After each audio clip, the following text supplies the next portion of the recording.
আসসালামু আলাইকুম। সবার আগে বাছাই করা 10টি আন্তর্জাতিক খবর জানিয়ে দেব। প্রথমেই থাকছে শিরোনাম।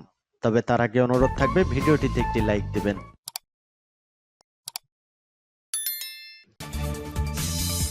দখলদার ইসরায়েলি বাহিনী এবং ফিলিস্তিন পুরোদমে যুদ্ধ চলছে।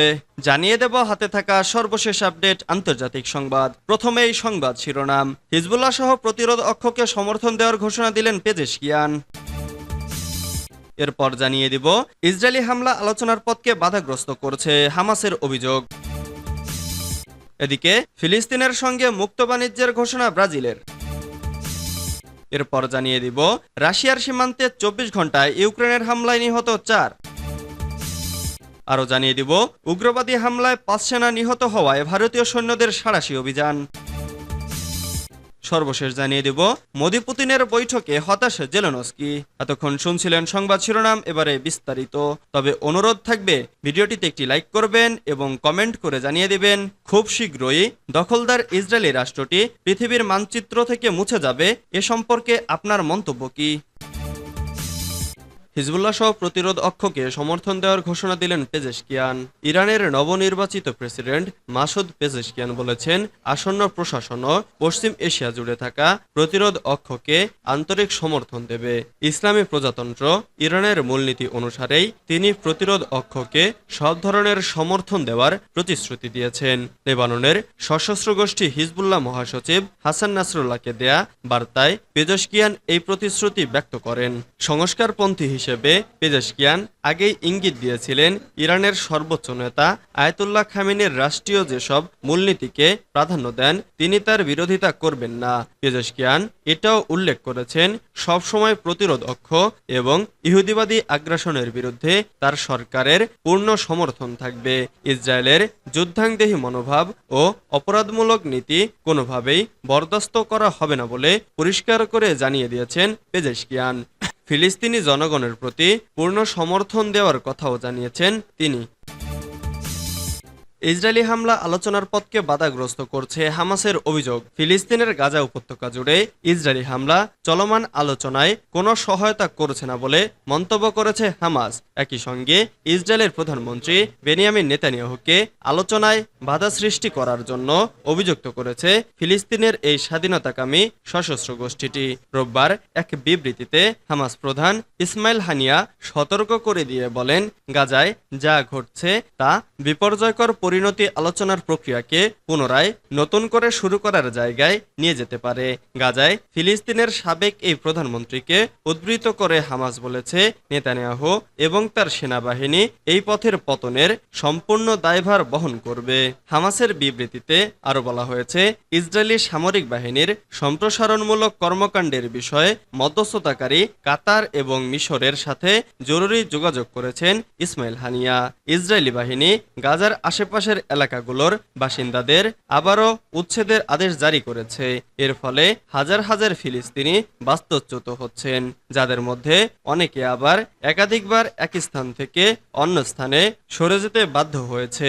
গত রবিবার ইসরায়েলের সামরিক বাহিনী গাজার তুফা, দারাজ এবং ওল্ড সিটির পার্শ্ববর্তী এলাকাগুলো থেকে বাসিন্দাদের তাৎক্ষণিকভাবে সরে যাওয়ার নির্দেশ দিয়েছে।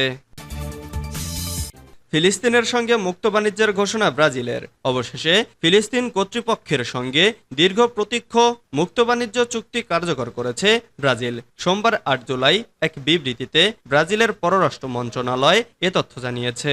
বিবৃতিতে বলা হয়, ফিলিস্তিনি রাষ্ট্রের জন্য একটি বাস্তব অবদান, যাতে করে দেশটির প্রতিবেশীদের সঙ্গে শান্তিপূর্ণ ও সম্প্রীতিপূর্ণভাবে অবস্থান করতে পারে। শিগগিরই সেই চুক্তি বাস্তবায়ন করা হবে। ব্রাজিল আশা করছে এই চুক্তি ফিলিস্তিন রাষ্ট্রের অর্থনীতিকে আরও মজবুত করবে।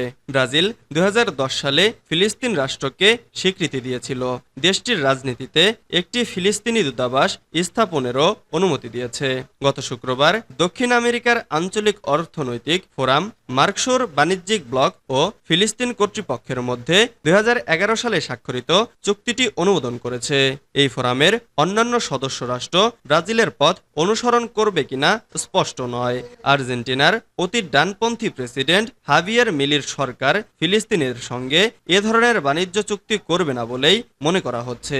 এছাড়া উরুগুয়ে ও প্যারাগুয়ের পররাষ্ট্র মন্ত্রণালয়ে এ বিষয়ে জানতে চাওয়া হলে তাৎক্ষণিক কোনো মন্তব্য পাওয়া যায়নি।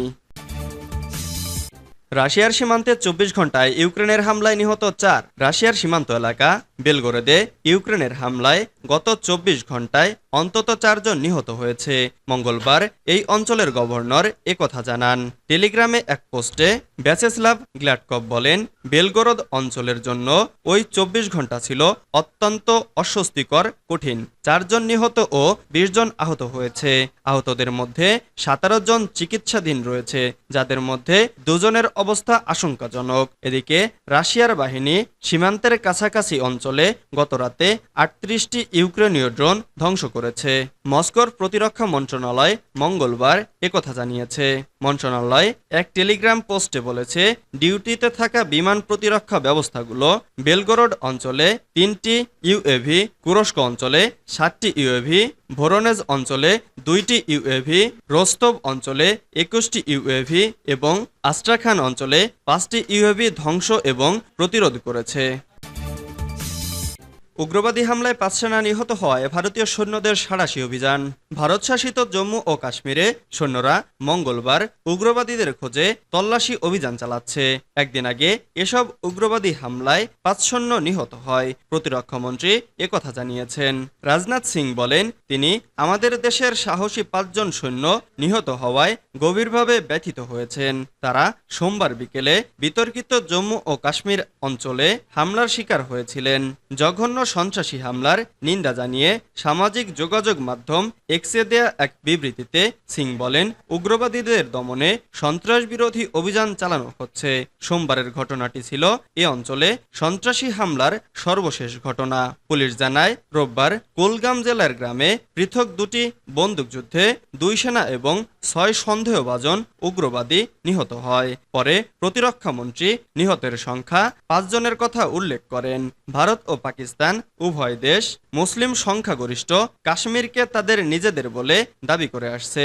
এদিকে এ অঞ্চলের নিয়ন্ত্রণ নিয়ে ভারত ও পাকিস্তানকে ইতোমধ্যে 3 বার যুদ্ধে জড়িয়ে পড়তে দেখা যায়। অঞ্চলটির স্বাধীনতা বা পাকিস্তানের সাথে একীভূত হওয়ার দাবিতে বিভিন্ন বিদ্রোহী গ্রুপ 1989 সাল থেকে বিদ্রোহ করে আসছে। মোদি পুতিনের বৈঠকে হতাশ জেলেনস্কি। মস্কোতে রাশিয়ার প্রেসিডেন্ট ভ্লাদিমির পুতিন ও ভারতের প্রধানমন্ত্রী নরেন্দ্র মোদীর বৈঠক নিয়ে তীব্র প্রতিক্রিয়া জানিয়েছেন ইউক্রেনীয় প্রেসিডেন্ট ভলোদিমির জেলেনস্কি। মঙ্গলবার সামাজিক যোগাযোগ মাধ্যমে এই বৈঠককে তিনি বিশাল হতাশা বলে উল্লেখ করেছেন। ভারতীয় সংবাদ মাধ্যম এনডিটিভি এ খবর জানিয়েছে। জেলেনস্কি এক্সে এক পোস্টে রাশিয়ার সাম্প্রতিক হামলার কথা উল্লেখ করেছেন। ওই হামলায় কিয়েভের একটি শিশু হাসপাতালে রুশ ক্ষেপণাস্ত্র হামলায় অন্তত 41 জন নিহত হয়েছেন। নিহতদের মধ্যে 3 শিশু রয়েছে। আক্রমণে স্কুল ও হাসপাতাল সহ প্রায় 100টি ভবন ক্ষতিগ্রস্ত হয়েছে। জেলেনস্কি তার পোস্টে হাসপাতালের ধ্বংসাবশেষ এবং অ্যাম্বুলেন্সে থাকা শিশুদের ছবি যুক্ত করেছেন। সোমবার মস্কোতে পুতিনের সঙ্গে মোদির সাক্ষাতের পর জেলেনস্কি এই পোস্ট করেছেন। 2 নেতার বৈঠক ও সাক্ষাতের ছবি ও ভিডিওতে দেখা গেছে তারা মস্কোর বাইরে নাভা ওগারিয়ভতে পুতিনের বাসায় চা পান করছেন এবং গল্ফ কার্টে ঘুরছেন।